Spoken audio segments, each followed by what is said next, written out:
Oke, mulai ya. Yap. Ini tanggal berapa sih? Lupa. 14. Ya, 14 November 2024. Pada siang hari ini kami selaku kuasa hukum dari teman-teman jurnalis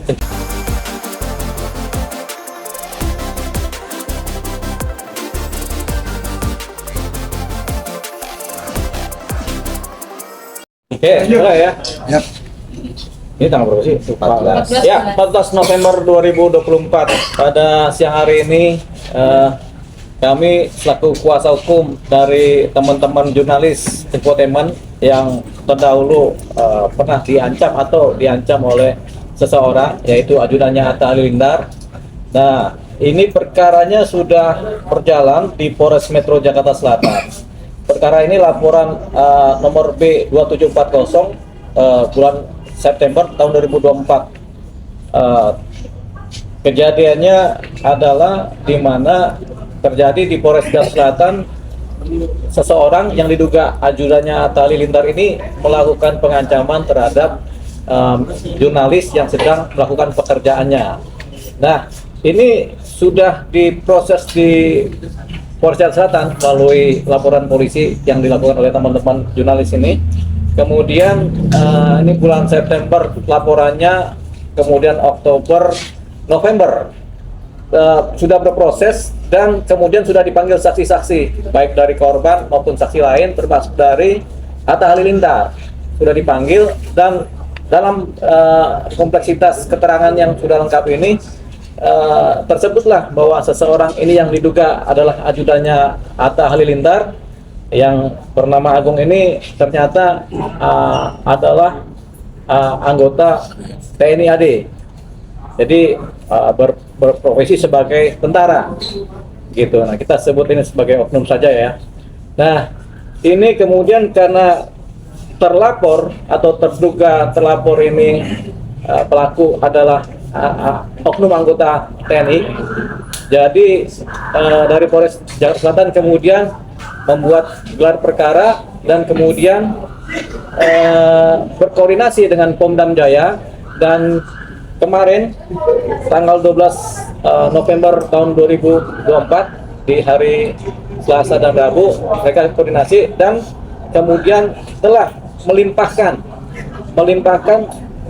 perkara ini dari Polres Jakarta Selatan, dari penyidikan kepolisian menjadi masuk kepada penyidikan di Pomdam Jaya. Jadi sudah dilimpahkan kemarin ke Pomdam Jaya dan sudah diterima, sudah confirm bahwasanya Pomdam Jaya sudah menerima pelimpahan laporan ini dan masuk kepada wilayah penyidikan Pomdam Jaya. Nah, ini berproses. Ini kenapa kami sampaikan di sini supaya nanti teman-teman atau masyarakat yang mengikuti perkara ini menjadi jelas bahwasanya perkara ini sudah tidak lagi ditangani oleh Polres Jakarta Selatan, tapi sekarang sedang dan akan ditangani oleh Pomdam Jaya. Tentunya ini Pomdam Jaya ini kan dari Kodam ya, Pomdam Jaya ya. Jadi itu dia. Alasan pelimpahannya apa, Pak?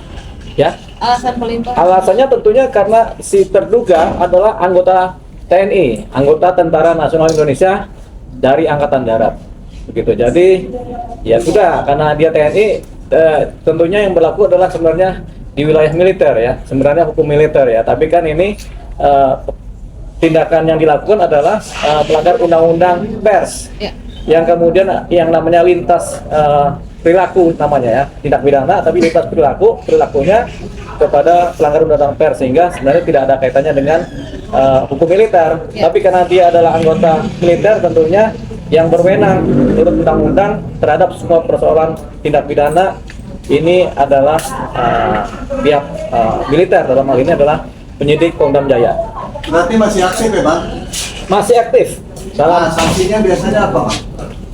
Kita belum tahu dari Pomdam Jaya, makanya nanti dalam minggu depan kami akan berkoordinasi dengan pihak Pomdam Jaya untuk mencari tahu. Tentu ada sanksi secara militer, tapi kalau yang dilanggar adalah undang-undang pers, tentunya dia perlu juga diberlakukan undang-undang pers, karena yang dilanggar kan undang-undang pers, tidak dilanggar hukum militer ya. Kalau hukum militer sanksinya adalah disiplin, tapi kalau undang-undang pers tentunya ada pasal sendiri. Ini nanti mungkin kalau persidangannya koneksitas antara peradilan militer sama mungkin koordinasi juga dengan sipil, karena ini pers ini kan sifatnya sipil ya. Nah, tapi undang-undangnya saling berdiri begitu, jadi mungkin pengadilannya di pengadilan militer, tapi yang dijerat adalah lewat undang-undang pers sama KUHP. Baik. Bang, sudah pernah ada permintaan maaf dari pihak sana Bang sampai sekarang? Sampai saat ini belum ada permintaan maaf dari pihak terduga terlapor, termasuk juga usernya ini kan Atta Halilintar. Atta Halilintar juga sampai saat ini belum ada minta maaf kepada teman-teman, belum ada permintaan maaf. Ya sudah, ini easy going aja lah, berjalan kan. Nah, perkara ini juga akhirnya kami anggap juga easy going juga nanti berjalan. Jadi perkara ini ya sudah menggelinding. Siapa nanti tersangkanya nanti akan kelihatan lewat hasil penyidikan dan proses persidangan di pidana militer. Baik. Bang, waktu itu kan menyikapi permohonan maaf melalui media sosial pribadi mereka, menganggap ini ada Begini, permintaan maaf itu harus sifatnya personal ya. Jadi nggak kepada publik meminta maaf, tapi kepada personal-personal ini yang mengalami. Gitu. Kalau publik kan ini kan bisa siapa aja boleh minta maaf, tapi kepada personal ini kan mereka yang mengalami dampak psikologis dari ancaman-ancaman yang dilakukan oleh si oknum tersebut. Jadi ada yang ketakutan, ada yang prihatin, ada yang kemudian nggak bisa apa-apa, ada timbul juga sakit hati juga kan, ini kan dampak psikologis juga. Nah, ini harusnya permintaan maaf langsung kepada para pihak gitu. Tapi sampai saat ini belum ada permintaan maaf dari pihak manapun, termasuk juga dari user yaitu Atta Halilintar terhadap teman-teman jurnalis. Bang, terkait dengan terkait dengan Atta Halilintar, karena pada awalnya melakukan pembiaran, apakah tidak dikaitkan dengan kasus ini, Bang? Tentunya ini akan tetap terkait kepada yang bersangkutan, pada Atta Halilintar, karena beliau adalah user dan memang menjadi saksi. Tanpa adanya beliau menggunakan si oknum ini, tentu tidak akan terjadi kejadian ini. Jadi beliau tentunya terkait. Sejauh mana terkaitnya? Ya bisa sebagai saksi yang terkait langsung. Jadi beliau juga akan terbawa. Ini kan dalam kasus pengancaman Atta Halilintar yang membawa si oknum itu, otomatis dia kan pada si Atta Halilintar. Ya. Dalam hal ini, apapun cerita walaupun pelakunya, tapi kan Atta Halilintar kan harus bertanggung jawab. Apabila ada tuduhan yang melaporkan Atta Halilintar kepada polisi, oke lah kalau yang ini dan timbangannya. Kita kan punya cara lain untuk melaporkan Atta Halilintar, menjadikan nantinya sebagai pelajaran bagi pihak-pihak lain yang menggunakan oknum-oknum TNI atau Polri. Ya, jadi sisinya bukan sisi pengancamannya terhadap kalau kita mau melaporkan Atta ya, tapi sisinya adalah seberapa jauh atau seberapa besar legalitas seorang sipil menggunakan tentara sebagai ajudannya, begitu. Itu nanti akan kita dalami, gitu. Jadi sejauh mana seorang Atta Halilintar punya hak atau mendapatkan kelebihan hak menggunakan seseorang yang adalah tentara menjadi ajudannya atau menjadi pengawalnya. Apakah itu formal, apakah itu informal? Ini nanti yang akan ditelaah. Nah, ini kami akan bekerja sama dengan Pom Jaya sejauh mana ada hubungan ini. Jangan-jangan ini sifatnya informal saja atau menggunakan seorang oknum tentara untuk menjadi pengawalnya. Pertanyaannya apakah ini boleh? Kan begitu secara undang-undang. Nanti kita akan telah itu baik hukum militer maupun hukum sipilnya. Saya bukan maksudnya boleh atau tidak. Saya mengatakan Atta Halilintar dilaporkan sebagai pelindung penjahat. perlu dilaporkan tidak? Kalau itu sifatnya kita nanti konsultasi dulu dengan Pomdam ya. Sejauh mana kepentingannya. Yang jelas kan rasa sakit hati atau rasa kena ancaman ini kan datangnya dari si oknum tadi kepada para pihak ini yang di samping saya ini kan.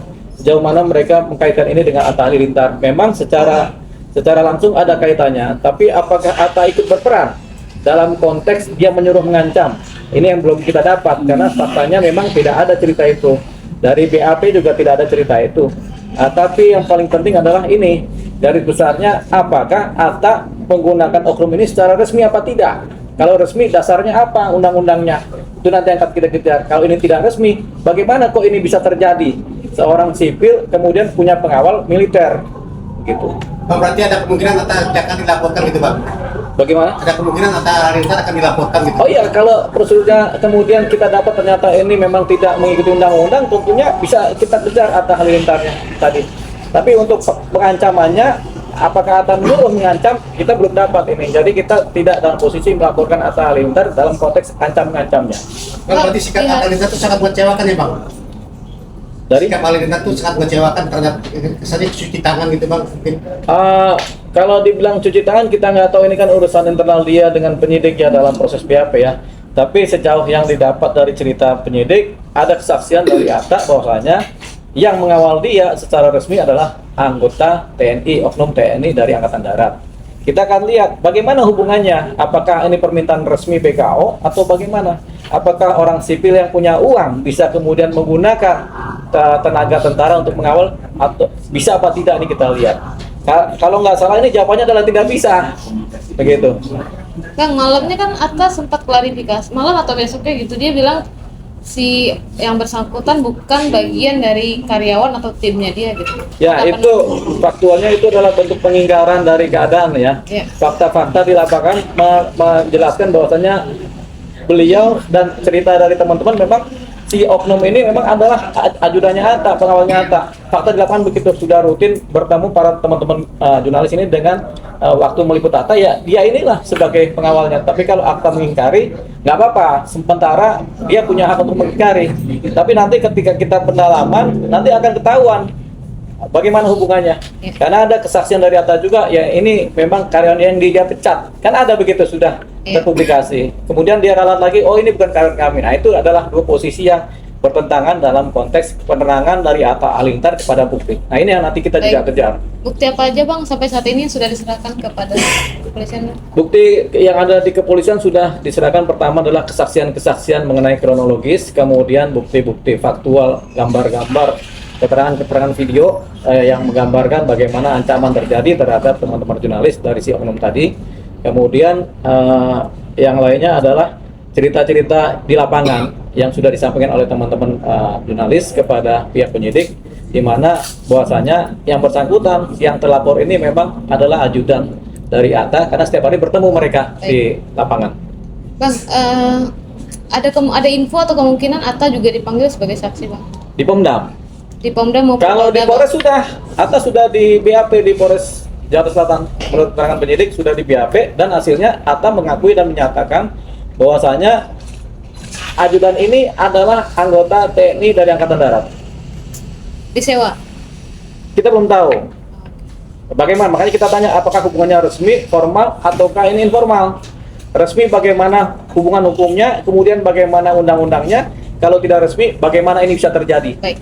Ya. Abang-abang jurnalis mungkin ada tambahan, mungkin sudah diperiksa kah? Jelas.